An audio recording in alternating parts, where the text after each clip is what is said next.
Is 819 right on the button. Found this survey on parenting.com, and it found that out of 6,000 parents, three-quarters of us think our children are a little or a lot spoiled. Almost 60% of us think our kids are more spoiled than we were as kids. Remember, we were just happy to get socks or those little plastic army soldiers?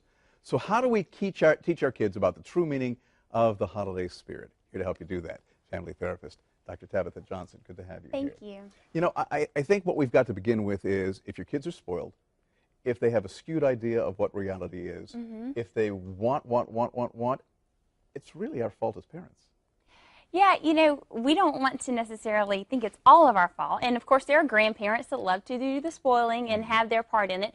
But we are really going to be the models, and they're going to see everything that we do, how we spend our money. And, you know, if we're the ones getting the highs off of buy, you know, and going into debt and all those things, they're learning those things, good or bad. So our role as a parent is really to teach. There's some things we can teach our kids. And you say a good place to start is to teach them about the ethic of gratitude and good manners.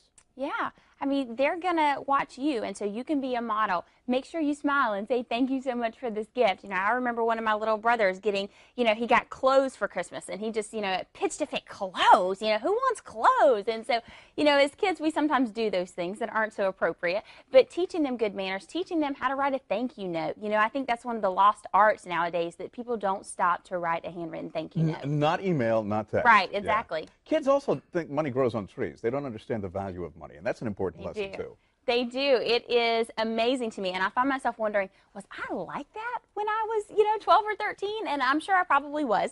But, you know, kids really don't have a lot of perspective, and so teaching them how much things really cost. You know, there's some people that choose to give their children some money and say, look, this is how much money you have for Christmas, and if you choose one present or if you choose 10, that's going to be your option, to give them some perspective about what things cost. My parents did that for a long time, but some people like the element of surprise and just aren't going to do it. But, you know, kids just don't have an idea of how much things really cost. Yeah, there's also the whole thing about gimme, gimme, gimme. You can teach your kids about the value of hard work and earning something too. Right. I remember when I was growing up, and this may sound silly as can be, but when I grew up, we had a big, huge pecan tree outside. And so for Christmas, we had to pick up pecans and we'd sell them at the market, and then whatever we got, that was what we used to buy our Christmas presents for our family members. And I remember one time I worked so hard, I made like $100.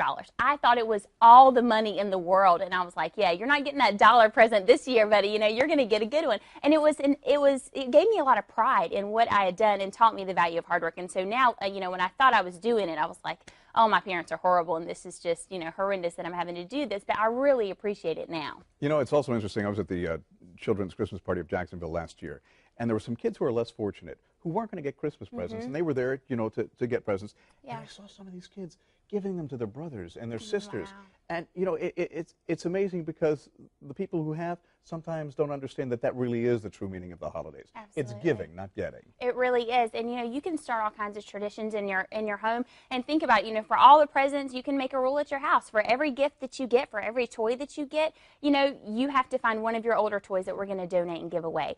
Or have some time where you as a family go and serve the homeless or serve at a soup kitchen. Do something for those that are less fortunate so they can see and get that perspective, because I think if you're around everybody's getting presents and everybody's getting this, you kind of lose sight and understand there's a whole nother world out there of people who are far less fortunate. And they may not understand it now. A couple of years down the road, they will. Absolutely. Dr. Tabitha, thanks for being here. Appreciate it.